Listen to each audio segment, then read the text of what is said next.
where we review, discuss, and reimagine popular movie lists objectively. We're your hosts. I'm Jerry. And I'm Brad. And on this episode, we'll be exploring number 13 from AFI's 100 Years, 100 Passions, the 100 Greatest Love Stories of All Time. All right, number 13 is Out of Africa, released in 1985, directed by Sidney Pollack, starring Meryl Streep and Robert Redford.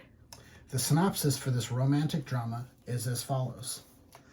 Karen Blixen, played by Meryl Streep, recalls her life in Africa, where she moved as an unmarried wealthy Dane in 1913.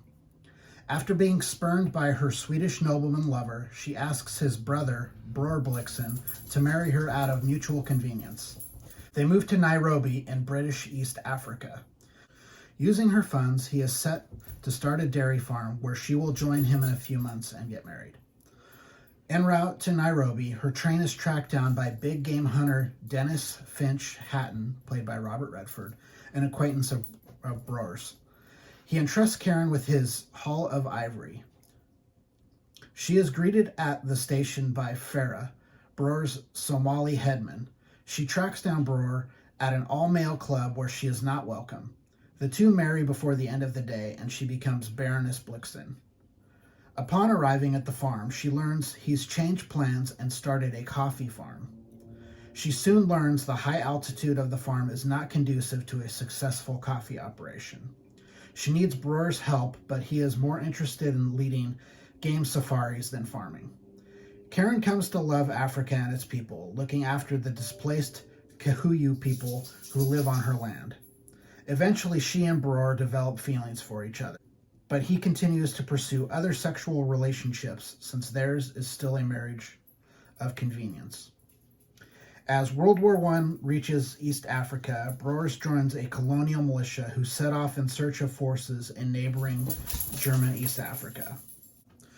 Responding to the militia's need for supplies, Karen leads a difficult expedition to find them and returns safely.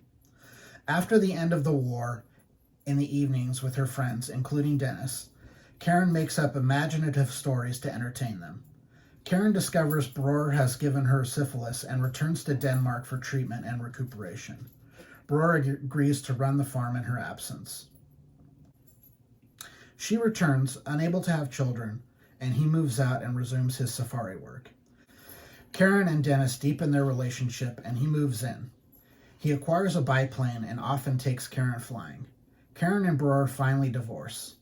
Karen learns that Dennis has taken one of her female acquaintances on a private safari and realizes he doesn't want a monogamous domestic life. He assures her that when they are together, he wants to be with her, and marriage is immaterial to their relationship. This eventually drives a wedge between them, and he moves out. The farm eventually has a good harvest, but a fire destroys most of the farm and factory, forcing her to sell her assets. She prepares for her departure by appealing to the incoming governor to provide land for her Kikuyu workers to allow them to stay together. Dennis visits her now empty house, and they agree he will return in a few days to fly her to Mombasa, where she will continue on to Denmark. Dennis does not return, having died in a plane crash. After laying Dennis to rest, she goes to the all-male club to complete arrangements. Having come to respect her, she is invited in for a toast. At the rail station, she gives Farah the compass Dennis had gifted her, then asks him to say her name so she can hear his voice one last time. He later writes to her to tell her a pair of lions often visit Dennis's grave. Okay. Pretty unique love story, Yep. I think. It's based on a true story. Yeah, so there are two books that I was, when I was doing research, I noticed in the if you watch the end credits, it mentions a male's name wrote these books. When I was doing research, it's actually her. So Oh, really? because of the time Mm-hmm. and getting a book published, she wrote these under a pseudonym, a male pseudonym. So she wrote both of the books that this movie is based on. Wow. So the screenwriter took the two books that she wrote about her time in Africa and combined them together. I'm guessing, just kind of guessing, I'm trying to figure out, I think we're probably dealing with books that, like, time periods, you know what I mean? Like, she wrote one that was from this period to this period, and this one to this one. Oh, right. And he just combined the whole thing together. And I'm trying to think of what that delineation might have been in the story. So piggybacking on that, one thing I can really appreciate about this story, even though it's a true story and everything, is that the woman, Karen, she is very self-sufficient.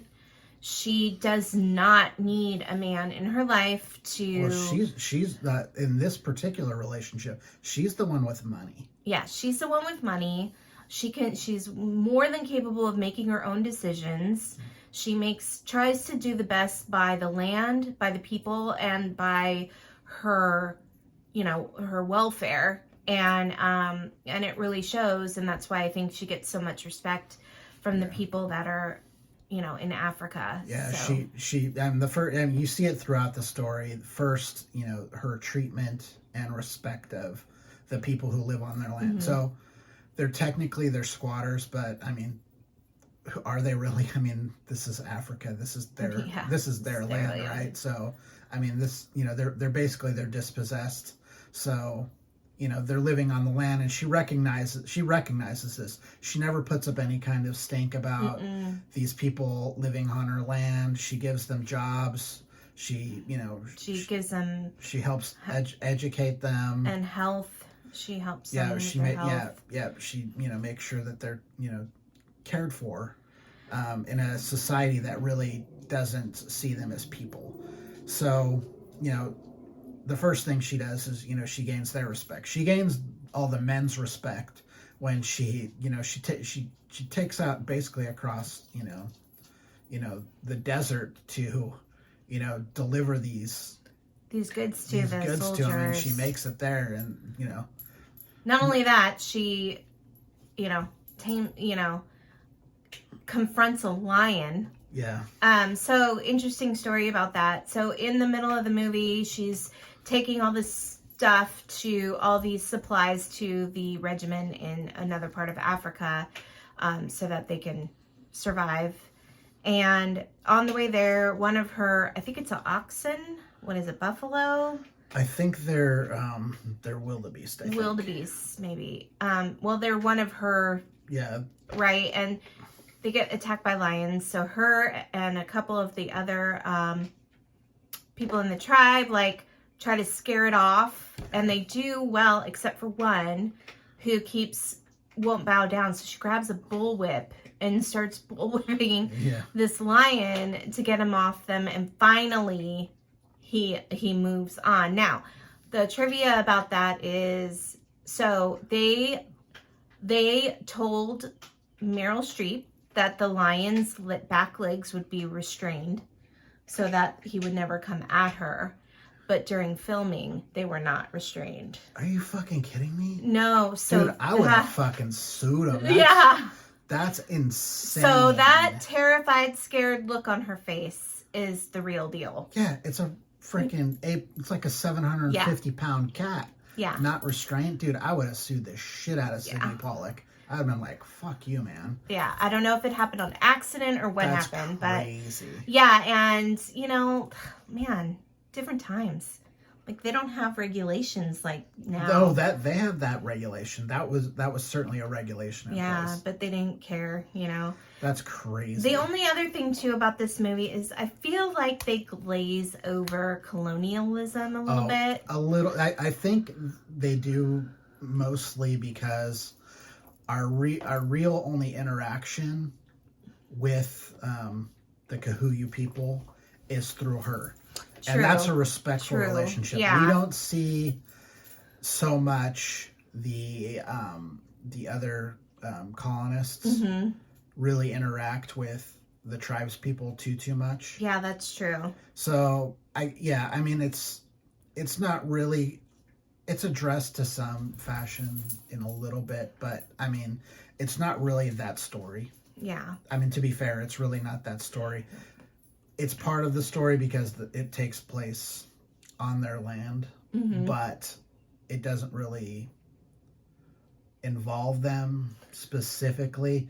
I mean, there is a little bit of white savior stuff in it, like, how she's insistent on, teaching them, Mm-hmm. you know, European language and all that kind of stuff, and even the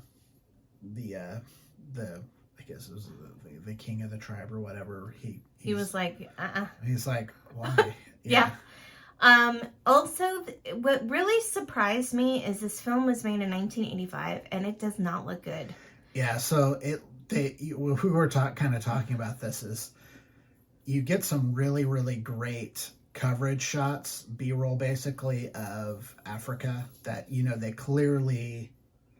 They had a plane go over and shoot. But then, like, when you have, like, close-ups of Meryl Streep and Robert Redford when they're in the plane, it looks really bad. It looks really fake. It looks really, really bad. Not only that, too, the film is very grainy. Like, it feels old. Yeah, but, I mean, that's probably because they just haven't restored it.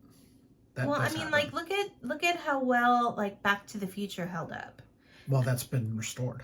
Oh. That's the thing. It's like they kind of pick and choose movies to be restored and stuff like that. So that one clearly doesn't look like it's been restored. But there's just it's really strange. You can really feel the spots where the budget gets really, really stretched. Like, we're going to spend all our money here and we can't really spend it on these optical effects right here. So this sequence where we're close up and they're in a plane doesn't look like they're in a plane at all. Yeah, and there's not much else you can say about Meryl Streep. I mean, outside of the fact that I think Meryl Streep is a very, very strong woman because she carried this movie on her freaking back. Really carried it. Robert Redford is just playing Robert Redford and he's fine. The guy who plays her husband is a European actor. He's pretty good. Do we think that in real life he might have been gay? Who? Her husband. Oh no, he was screwing around. Oh. That's how she got syphilis, remember? Oh, that's right. Yeah. So, I mean, it was just one of these things where like all parties involved would have been better off being an open, like all of them being an open relationship. I mean, that's kind of what they were in. It's kind of, I mean, that's kind of exactly what it was. And, yeah, and her ability to speak in different accents is really amazing. She's maybe the best of all time at doing that. She really is. And that's the other thing is like you get, Robert Redford has never done a voice.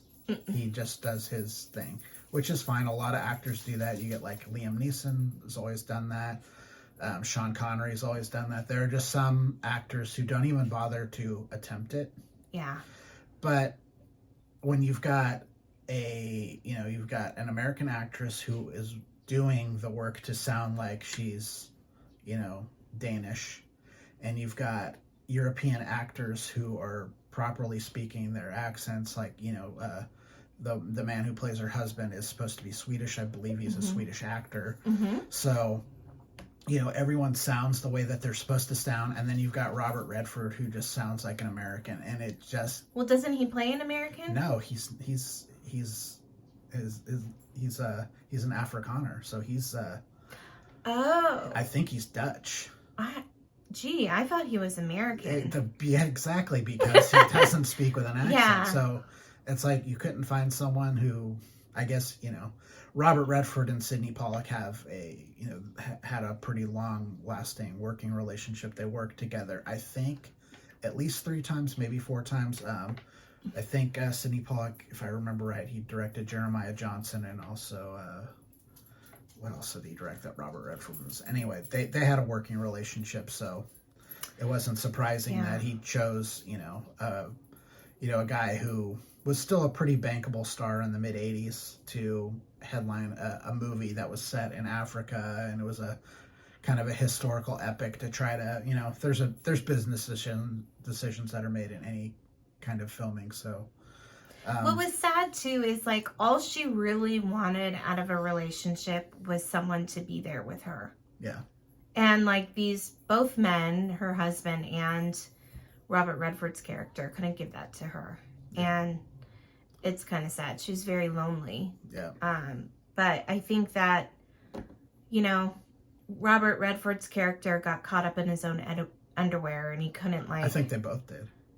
I think both the men did. Yeah. Is they didn't respect. couldn't- They didn't respect what she was trying to do and Yes. like what she was looking for. He was like, "Don't tie me down," you know, and she's like, I just want you to be here with me and share this. And he's like, "I don't want strings," you know, and then her husband was just like, "This is kind of why we got married. So I can go and like do my own thing and you could do your thing." And, you know, and I think she had a little bit of a different vision of what their marriage was going to be. Well, I think we see it right away when he changes from, you know, they're supposed to have a dairy farm and all of a sudden it's a coffee operation that's already like underway, and she's like, what the actual she's fuck like, is wait a going minute, on when here?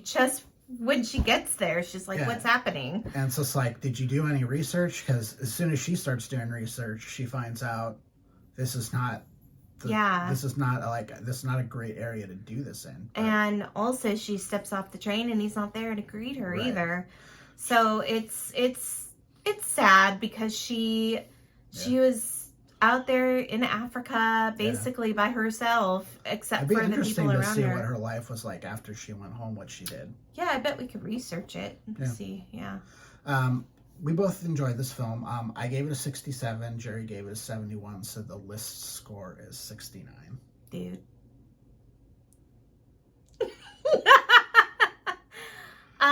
Yeah, I guess that's it. Yeah. Okay. So that was Out of Africa. Let us know what you think in the comments. If you would like to email us directly, please do so at ratingthelist@gmail.com. But I think that's it. For now, I'm Jerry. I'm Brad. And we're rating the list. We'll see you next time. Bye. Bye.